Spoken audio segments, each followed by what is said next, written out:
ఈరోజు భగవద్గీతలో మొదటి అధ్యాయంలో 23వ శ్లోకం చెప్పుకుందాం. ముందర పదచ్ఛేదం చెప్పుకుందాం. యోత్స్యమానాన్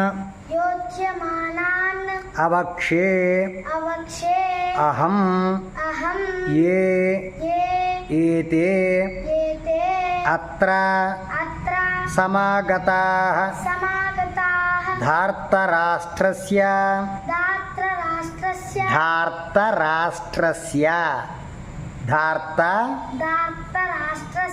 దుర్బుద్ధేః యుద్ధే ప్రియ చికీర్షవః. ఇప్పుడు ఏమంటున్నాడంటే మొత్తం కలిపి చెప్పుకుందాం. యోత్స్యమానా అవక్షేహం ఏతేత్ర ఏతేత్ర సమాగతాః ధార్తరాష్ట్రస్య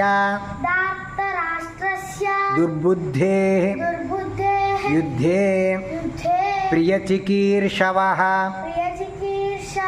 అంటే ఏమిటి? దుర్బుద్ధి కలిగినటువంటి ధార్తరాష్ట్రుడు అంటే దుర్యోధనుడు, అలాగే అతనికి సహకారం చేయాలనుకునేటువంటి వాళ్ళు, ఇందులో గొప్ప గొప్ప రాజులు, ఆ దుర్బుద్ధి కలిగినటువంటి వాడికి సహాయం చేయడానికి వచ్చినటువంటి, యుద్ధం చేయడానికి వచ్చినటువంటి మిగిలిన వాళ్ళు ఎవరైతే ఉన్నారో వాళ్ళందరినీ కూడా నేను సంపూర్ణంగా చూస్తాను అని అంటున్నట్ట అర్జునుడు.